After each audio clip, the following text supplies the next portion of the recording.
Hello, Kiran speaking. ഞാനാ ശ്രുതി. ശ്രുതിയോ?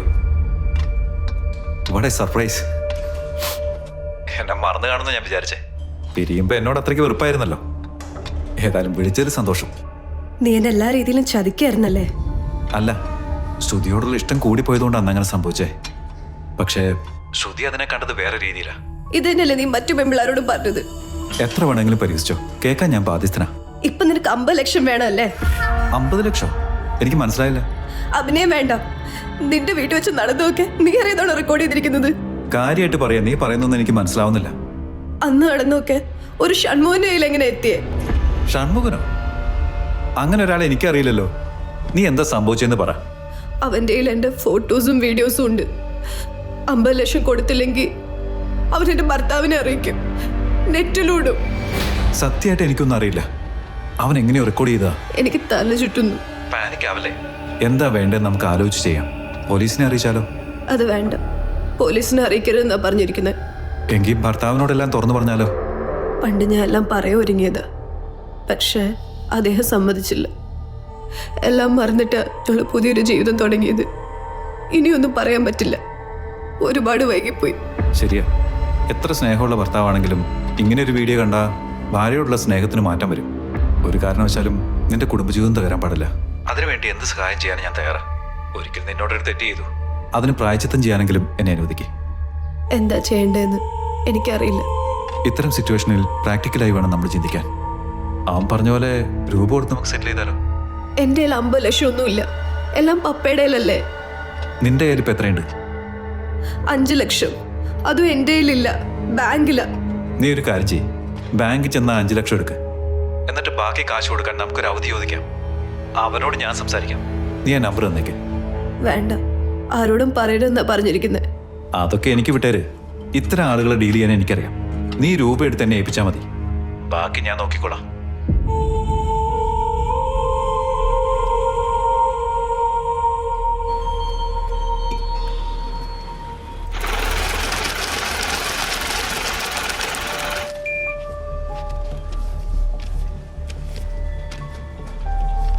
ഇവിടെയും കൂടി ഒരു വേണം.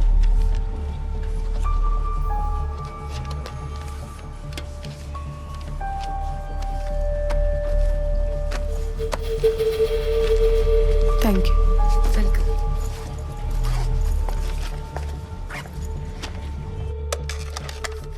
കാർത്തിക, സർ, ഒന്നിങ്ങോട്ട് വരൂ.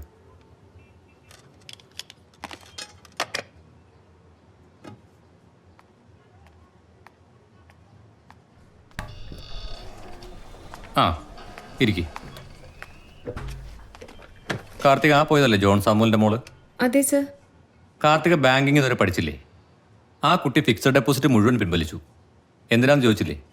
അത് സാമുവൽ ഗ്രൂപ്പിന്റെ ഉടമസ്ഥയായതുകൊണ്ടാണ് ഞാൻ. ആരായാലും ശരി, ബാങ്കിലിട്ട് രൂപ തിരിച്ചു കൊടുക്കാതിരിക്കാൻ നമ്മൾ പരമാവധി ശ്രമിക്കണം. എന്നിട്ട് അവരെ കൊണ്ട് എങ്ങനെയെങ്കിലും ഒരു ലോൺ എടുപ്പിക്കാൻ നോക്കണം. എന്നാലല്ലേ കാർത്തിക ബാങ്കിന് ലാഭമുള്ളൂ. Sorry sir. Don't worry, I will manage it. Thank you sir.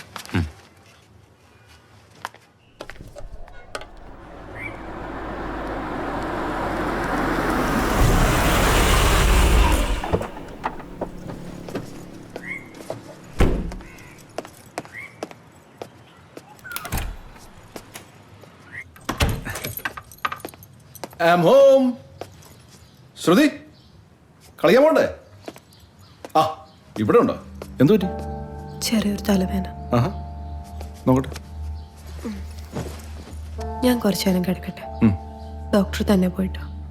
Okay okay, take rest.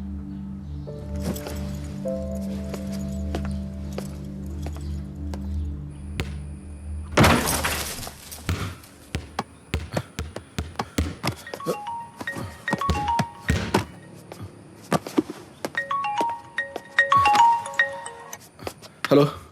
Hello doctor, ഞാൻ അഭിലാഷ്, ക്യാപിറ്റൽ ബാങ്കിൽ നിന്നാ. ആ, പറയൂ പറയൂ. നിങ്ങൾ ഈ ഡോക്ടർമാർ ക്യാഷ് ഹാൻഡിൽ ചെയ്യുന്ന കാര്യത്തിൽ വളരെ മോശമാണല്ലോ. എന്തു പറ്റി? ക്യാഷ് ആവശ്യമുണ്ടെങ്കിൽ എന്തിനാ ഫിക്സഡ് ഡെപ്പോസിറ്റ് പൊട്ടിച്ചത്? ഇതിപ്പോ എത്ര പലിശ പോയേ? ആ FD ലോൺ എടുത്താൽ മതിയായിരുന്നല്ലോ. അല്ല, ആള് മാറിയില്ലെന്ന് ഉറപ്പാണോ? പിന്നെ ഡോക്ടറുടെ വൈഫ് 5 ലക്ഷം എടുത്തില്ലേ? ആ കാര്യമാണ് ഞാൻ ഈ പറയുന്നത്. എന്തിനാ പെട്ടെന്ന് അത്രയും ക്യാഷ്? അതൊരു കാർ മേടിക്കാനുള്ള പരിപാടി ഉണ്ടായിരുന്നു. എന്റെ ഡോക്ടറെ, അതിന് ലോൺ എടുക്കല്ലേ ലാഭം. ഞങ്ങളിപ്പോ കാർ ലോണിന് പുതിയൊരു സ്കീം തുടങ്ങിയിട്ടുണ്ട്. ഏറ്റവും കുറഞ്ഞ റേറ്റാ. ഞാനേ സാറേ ഒന്നൊന്ന് ആലോചിച്ചിട്ട് ഞാൻ വിളിക്കാവേ. ഓക്കെ, അങ്ങനെ മതി. ശരി, ഓക്കെ. Thank U.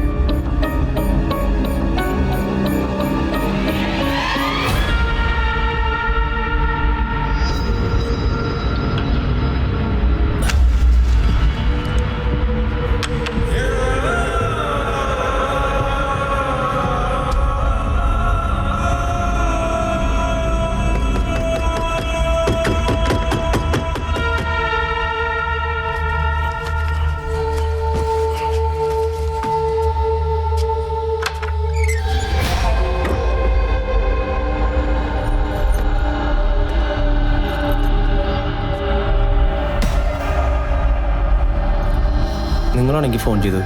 അതെ. എന്താ കാര്യം? നീയാണ് ശ്രുതിയെ ബ്ലാക്ക്മെയിൽ ചെയ്തേ? ആണെങ്കിൽ ആണെങ്കിലോ? നീ എന്താ കരുതി? അവള് നിനക്ക് പണം തരും. ശരിക്കും? ആ, അവളെ കിട്ടിയില്ലെന്ന് വെച്ച് അവിടെ പണം വേണ്ടെന്ന് വെക്കണോ? എടാ, അവളൊരു പണമാരോടാ. ഒന്നുകൂടി പിടിച്ച് കുലുക്ക്. നീ വിചാരിച്ച് ഇനിയും പോരും. സംശയം എന്താ? കളി തുടങ്ങിയിട്ടുള്ളൂ. അളിയാ, ഞാൻ പാർട്ട്ണറാണെന്ന് ആരും മറക്കരുത് കേട്ടോ. നീ വിഷമിക്കണ്ട. വാഴ നനയുന്നതിൻ്റെ ഒപ്പം ചീര നനയും. പോരെ? അത് കേട്ടാ മതി. അളിയ, അവരൊക്കെ വലിയ പുള്ളികളല്ലേ? പോലീസിൽ അറിയിക്കോ? അതുകൊണ്ടാണ് ഞാൻ നിന്നോട് പറഞ്ഞേ, ആ സിം കാർഡ് മാത്രമല്ല ഫോണും കൂടെ കളഞ്ഞേക്കാൻ. അതൊക്കെ ഞാൻ എപ്പോഴേ കളഞ്ഞു. അല്ല, ആ സിമ്മാരുടെയാ? അതിൻ്റെ ഉടമസ്ഥനെ അന്വേഷിച്ച് പോലീസ് ചെയ്യുന്ന നല്ല രസമായിരിക്കും. റിട്ടയർ ചെയ്ത് വീട്ടിലിരിക്കുന്ന ഒരു പാവം പട്ടിണി പിടിയിലാവും. അത്ര തന്നെ.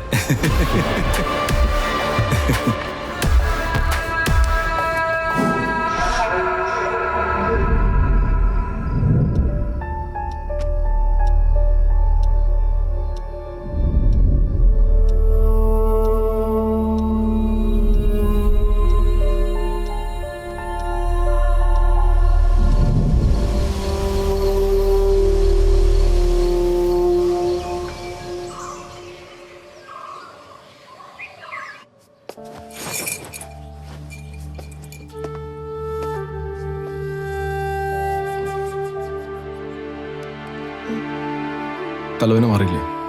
ഒരു മൂഡ് ഔട്ട്, അത്രേ ഉള്ളൂ. വീട്ടിൽ പോണോ? വേണ്ട, ശരിയായിക്കോളൂ. ലേറ്റ് ആവാതെ പോകാൻ നോക്കാം.